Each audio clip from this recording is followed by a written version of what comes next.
welcome to Turn the Page, the official podcast of the Syosset Public Library.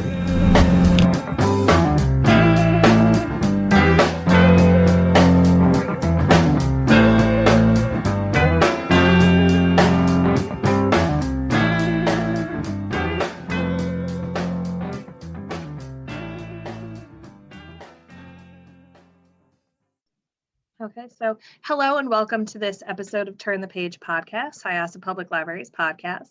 I'm Stacey Mencher, a reader services librarian, and I'm here to interview a man with many hats. He's a writer, a bookseller, a director of a literary festival, and a lawyer. So please introduce yourself, Alex George. Yeah, hi Stacey. It's lovely to be here. It's looking forward to the conversation. Yeah, I'm really excited. So we got to know about you through your agent because the paperback version of your latest book is coming out. It's already out because it came out May 4th, and that is the Paris Hours. Right. So that's exciting. Do you have a preference of hardcover or paperback of books you read? Yeah, for books I read, well, I own a bookshop in Columbia, Missouri, and so most of the books that I read now are galleys. So they're mainly, by virtue of that, they're mainly paperback. And these, for people who don't know, they're the sort of pre-publication copies that are sent out to librarians and booksellers and journalists and all those sorts of people to create buzz ahead of time. And I spend most of my time now reading those kinds of things, which is wonderful. It annoys everybody on social media because I post about these books and then I say, oh, by the way, it's not available until September. People get very cross. But you know, there's nothing quite like a good hardcover, I think. And so there's something special about, as an author, holding that hardcover in your hand and knowing that that's going to be, when it goes out into the world, that's the first time that people are going to sort of meet it, and that's great. Now with the paperback, you know, it's different. I mean, there's usually a different cover. There is in this instance. The idea being that they're trying to reach maybe a different audience, or people who missed it last time around. So it's different. I mean, because it's still the same book. It's not quite as exciting, I think, when it comes out in paperback. But it's still fun, and you know, the opportunity to meet new people and get to a new audience is always good. So it's it's different for sure. So you said how like the cover is different. Did you have input on both covers, or was it a surprise? Well, it was a surprise. I mean, Macmillan are wonderful. They treat their authors just beautifully, and there was lots of conversations that went on about the cover. And they sort of asked me, they went through my previous covers of my previous novels and said, which ones did you like, and why didn't you like them, and all that good stuff. And then they said, do you have any thoughts? And I wrote back and I said, really just one, which is, please don't put the Eiffel Tower on the cover of this book. And, you know, bless them, they didn't. So that was nice. You know, I said, look, the word Paris is in the title. You're sort of, it's doing all the work for you. So, and the cover of the cover of the hardcover in particular is, I just think, just gorgeous. It is. I like the stairs. Yeah, it's very like eye-catching. I was about to say provocative, but it's very eye-catching, and I like the color choice that they did. I wish I had a copy to be like here, although it's a podcast, so people are going to be listening to us. So listeners, feel free to go to your local bookstore or the library's website to see the cover. We've got cover images. Yeah, it's very nice, and it's actually the photograph is of a very famous staircase in Paris. In a restaurant called Maxime, which is one of the most famous restaurants in Paris. And I don't know who that person is walking down the stairs, but no, it's beautiful. And you know, there have been occasions in the past in earlier books when we've looked at the cover and you know, you have to go back to the publisher and say, we don't love it. But this one, right away, I fell in love, and we didn't change a single thing about it. It's just wonderful.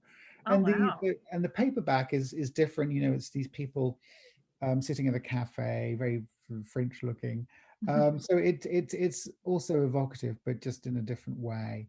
And I think that it speaks more to a lot of the action of the book happens outside the various people sitting in cafes, and so I think they were just trying to capture a different sort of feel for it. What inspired you to write this book?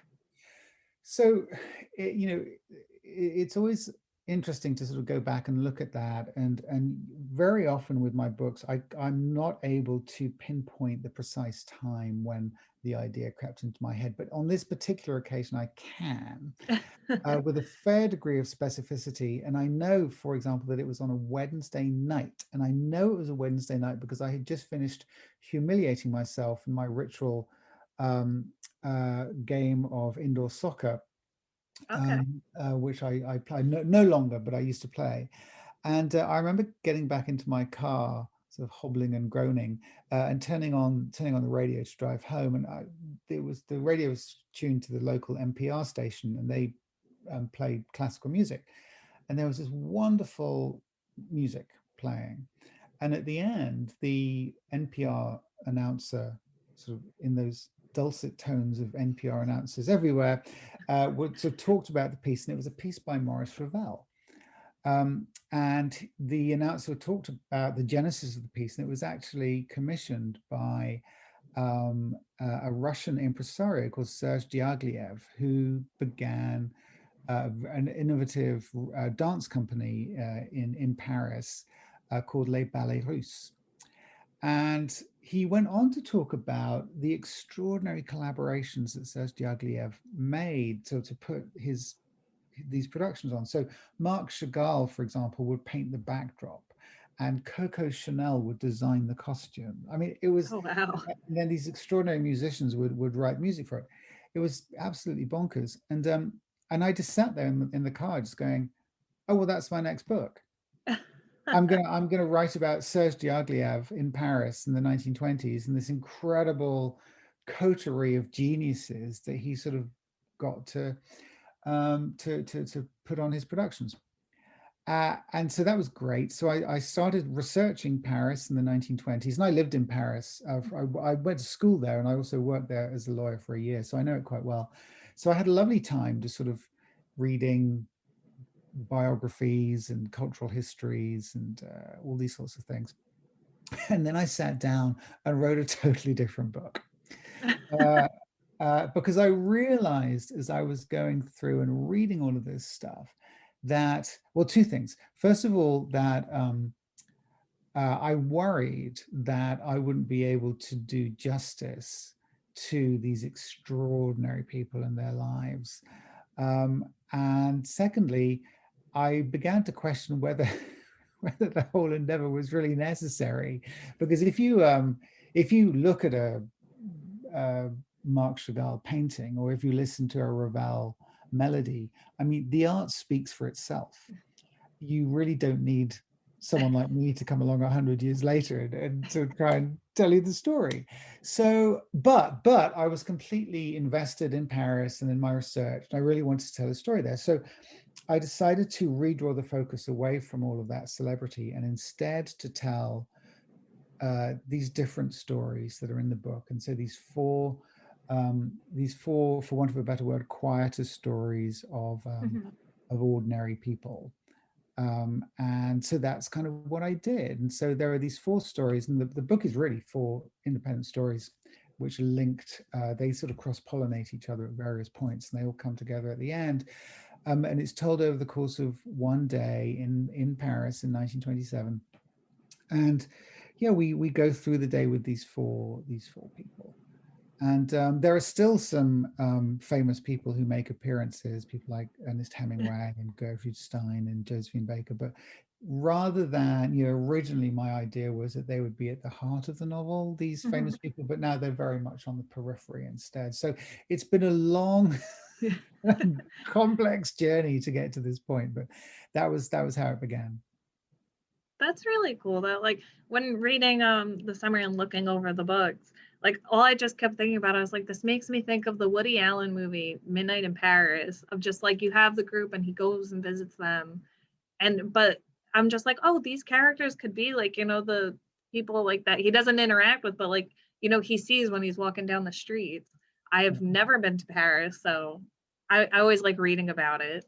It sounds lovely. And I'm a big fan of historical fiction. Mm-hmm.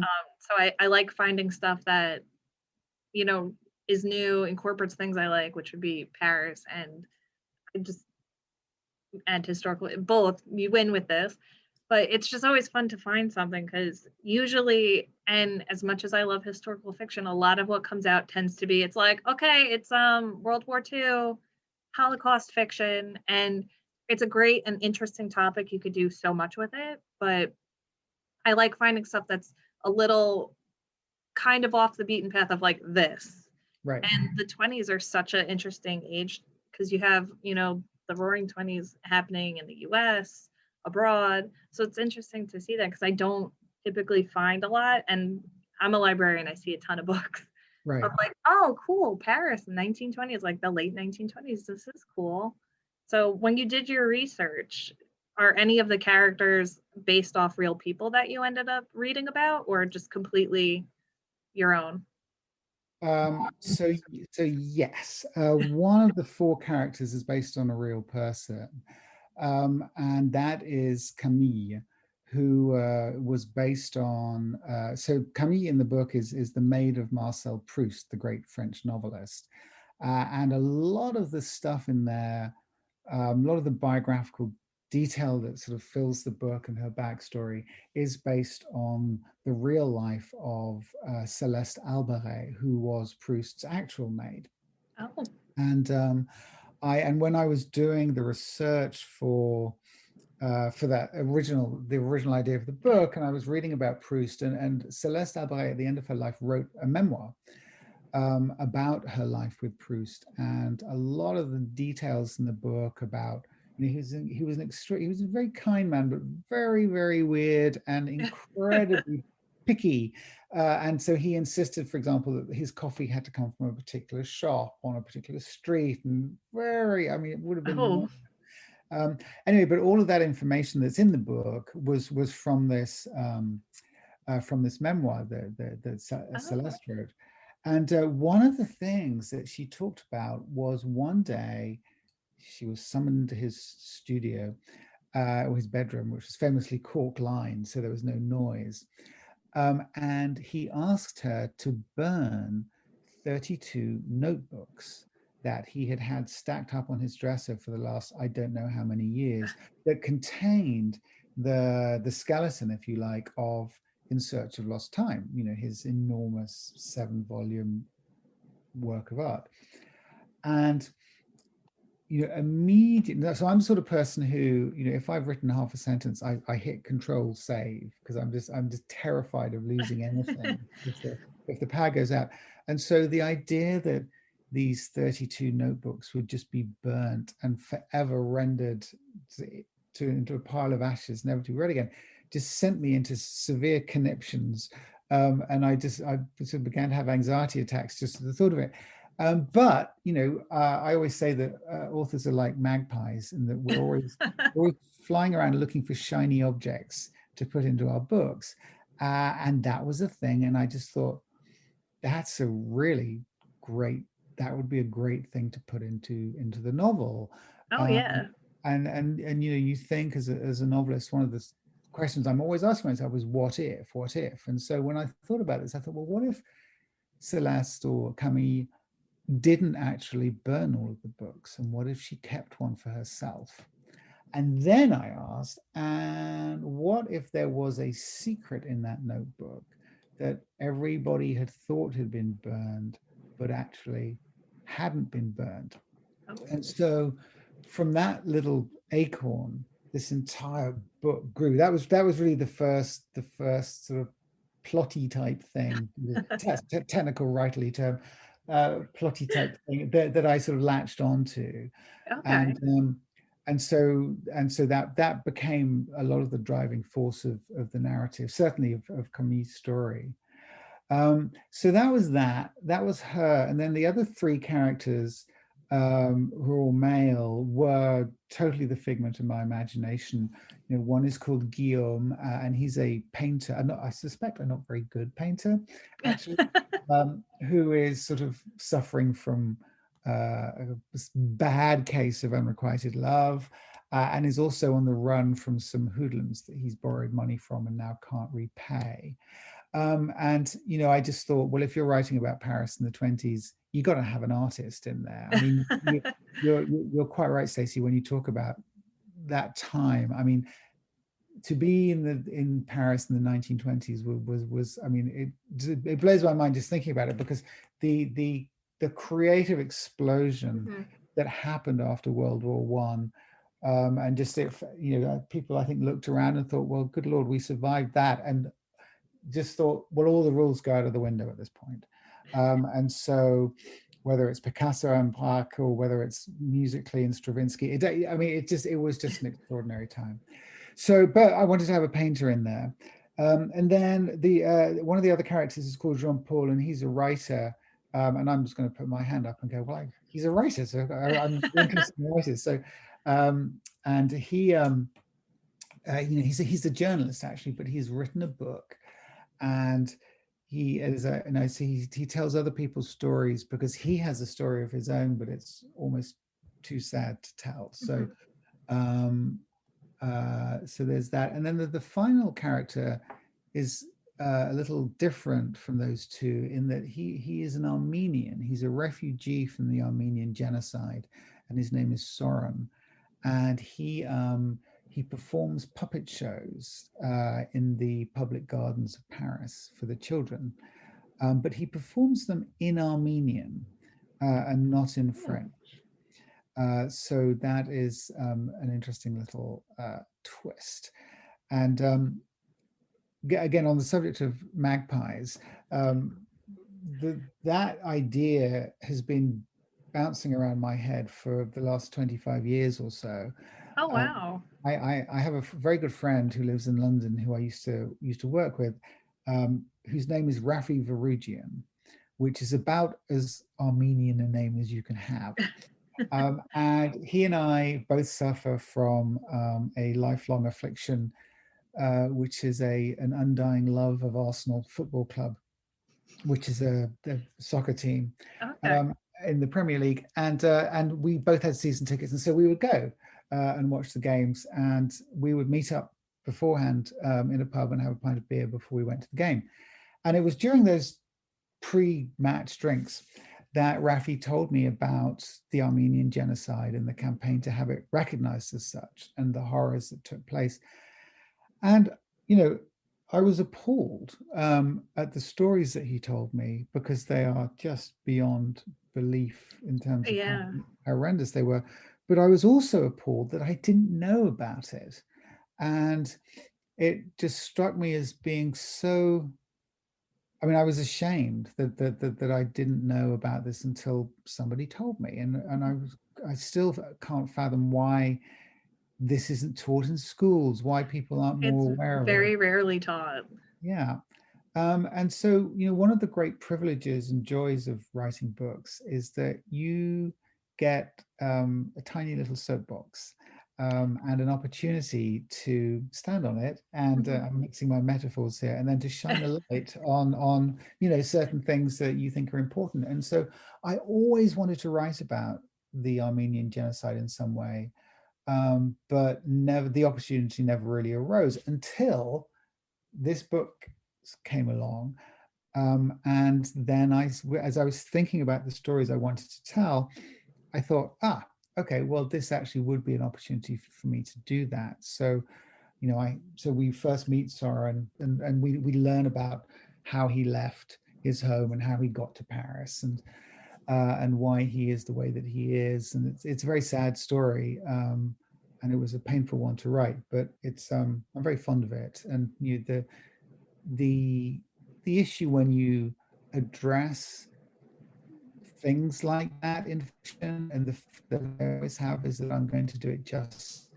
You know, this was a terrible time, and the absolute last. You know, you want to honor the memory of what happened, and not to be, well, you just want to do it right. And I'm happy to say that Rafi read the book and he told me I did it right. So that's great. It's a relief. Yeah. Because when I was reading about like the different characters, I was like, okay, you have the artist, you have a writer, you have a maid who's connected to the, celebrities and whatnot. And then when I read about him, I was like, oh, like that's interesting. I wouldn't have put it together. And I happened to learn about the Armenian genocide in school, but that's because I took like an optional class and I was like, oh, this sounds interesting. One of the most depressing classes I've ever taken. I forgot what it was called, but it was just all about like the Armenian genocide, the Holocaust, like just negative events in history, world history, I think he called it. And I was just like, oh my God, this happened. But like, why didn't we learn this earlier? Right. And it's nice to kind of see that because the one book I know offhand that addresses it happens to be Chris, I'm going to butcher his name because I don't know how to pronounce it correctly. Chris Bohalian. Yeah. So Sandcastle Girls. And I'm like, I know that one. And it's nice to see like this brought in. And so the hardcover came out last year. Was that at all affected by the pandemic? Did you have to push back anything? Yeah, I mean, it was completely affected. There was a 2-week national tour lined up and everything got cancelled. I did do some events on Zoom, of course, and that was fun, but it's not the same as going and meeting people in person. The bookshop at the time was closed, I believe.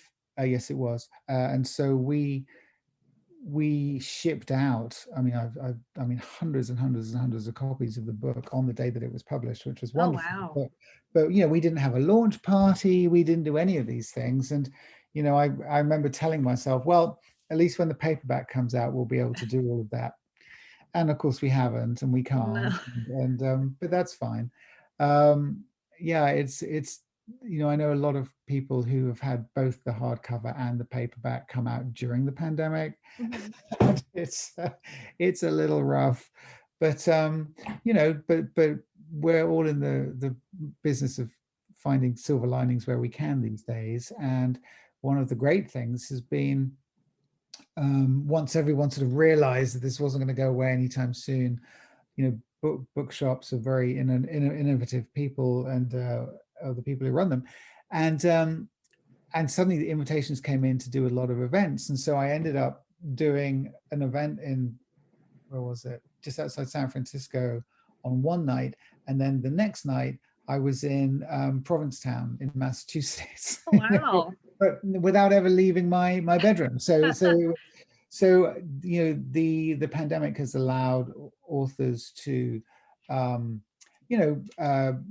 via Zoom to actually reach more people. I mean, it's not as much fun. There isn't the same degree of connection, but it's still something. And there are a couple of authors I'm just going to mention, Jenna Blum and Caroline Levitt, who together started this incredible thing called A Mighty Blaze, which is this incredible thing that they just put together for authors who have books coming out.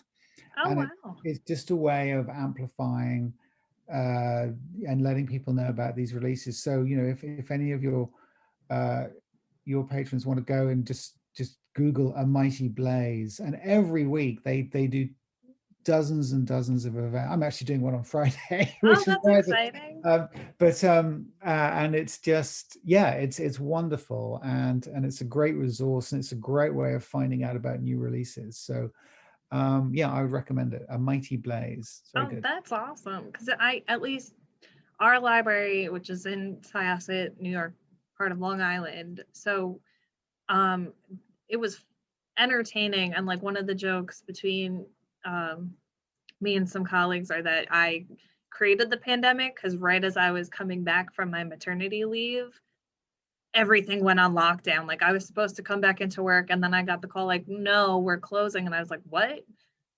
Because I was just like, what's happening outside my house? Right. But I was home with my son, who's now 16 months, going to be 17 months in a week. Crazy.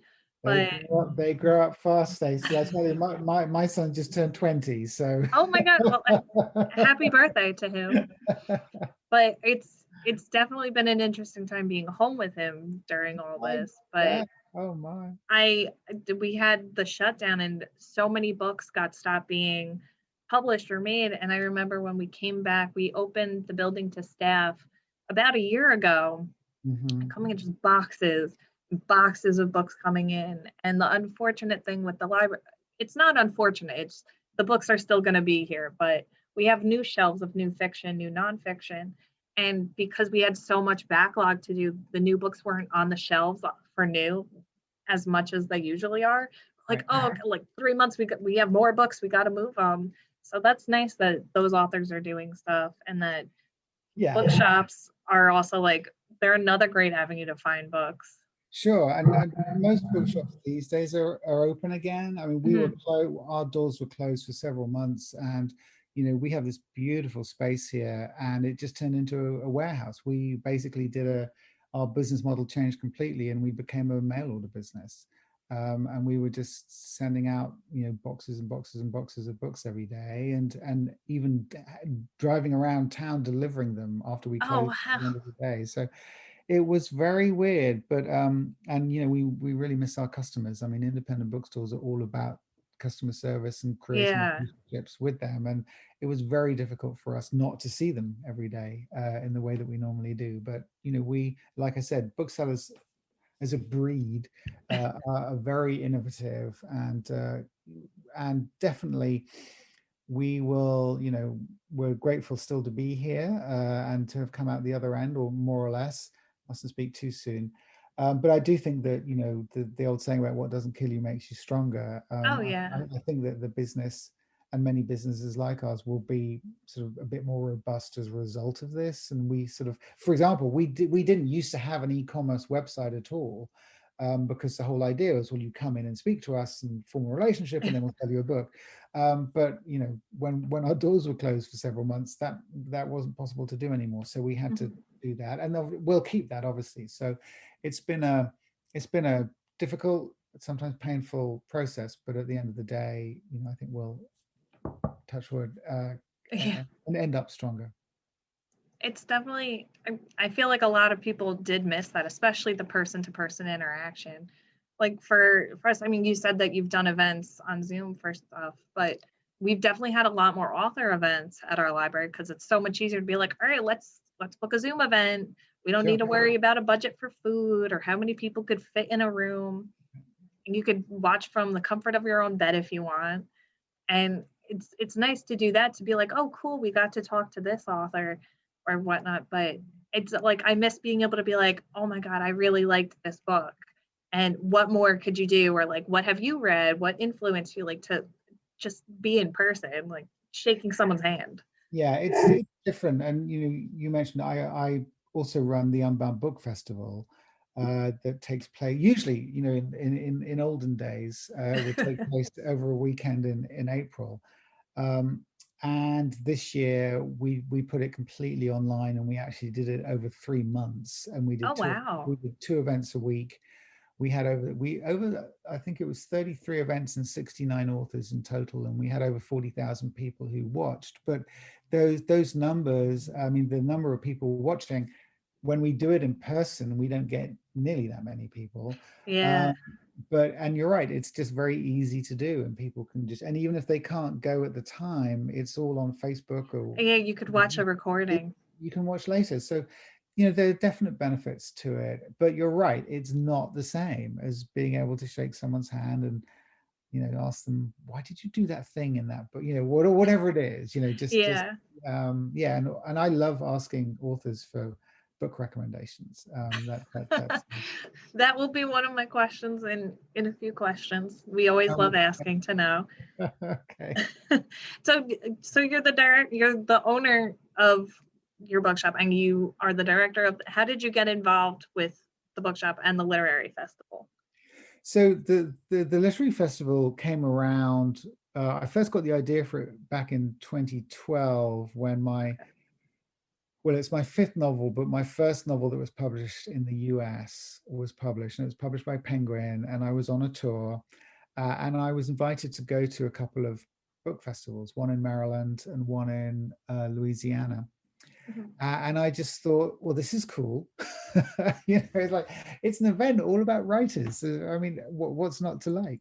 And Columbia, Missouri, where I live, is a town that loves its festivals. We have several. It's a college town, but there are 3 universities here. And we have one of the leading documentary film festivals in the world called True False, and a really good music festival called Roots and Blues. And so culturally, it's a very rich environment, and we there are lots of readers here, but also a weird number of writers live here too. And so, I got a group of friends together and said, "What do you think? Should we do it?" And they said, "Yeah, why not?" And so we just began. And I always say that the most important thing that I had on my side was a really profound ignorance of what was involved. Because had I understood how much work it was going to be, I probably would have run 100 miles in the other direction.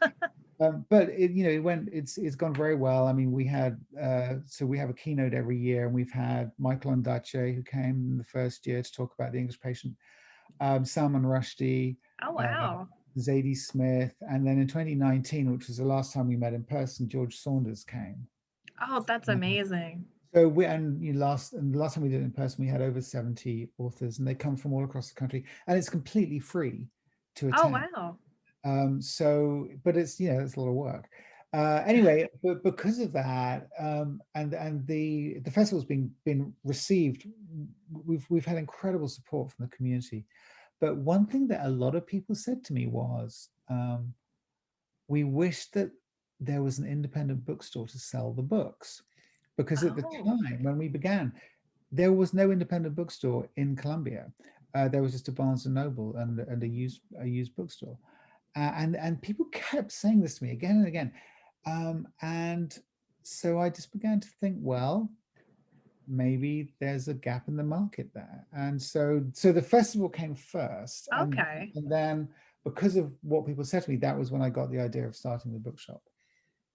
Very cool. I would have thought it would have been bookshop then festival. Right, and that is the usual way. That is the normal way of doing things, I think. But I can generally be relied upon to get that stuff wrong. It's all right. It's been working out really well for you, so you're doing something right. Yeah, so far, so good. Yeah. Now back to the question I said I'd ask. So, what books do you recommend? Have you read anything recently that you love? Yeah, I've read a ton, but I'm going to do this annoying thing. Colson Whitehead has a new book coming out in September called Harlem Shuffle, and it's just great. Okay. It's so good. It's set, well, obviously set in Harlem in the late 50s and early 60s, and it's wonderful. And then another great book is called Matrix by Lauren Groff, and again, that doesn't come out until September either. But that is weirdly but brilliantly set in an English nunnery in the 1100s, which is so different from her last book to be, just slightly sort of mind-blowing. But she is such an incredible writer that she can do anything. So those are two recently that I'm excited to talk about and to sell when they come out. And one of the books that I often recommend to people when they come into the shop is a book called The Book of Delights by Ross Gay, which is a book of micro essays, and he set himself as an exercise of writing about one thing every day from one birthday to his next birthday, writing about one thing that delighted him. And that's what he did. And it's quite a small book, but it's completely charming, occasionally really weird, utterly lovely, and the way that we sell it, there's a picture of Ross on the back cover, and he's got this enormous smile on his face, and we just open it up to the back cover and say, look, if you read this book, you will feel like this. It's like happiness in your hand. And so that is it's a great gift for people, but it's also a good gift just for yourself. Yeah. These days we all need cheering up every so often, and that's true. Ross has got a real talent, in addition to being, he's an exquisite poet.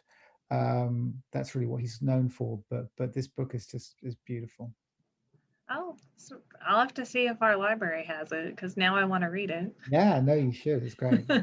As for the other two, I will probably wait until September, because as a librarian, we also get a bunch of galleys.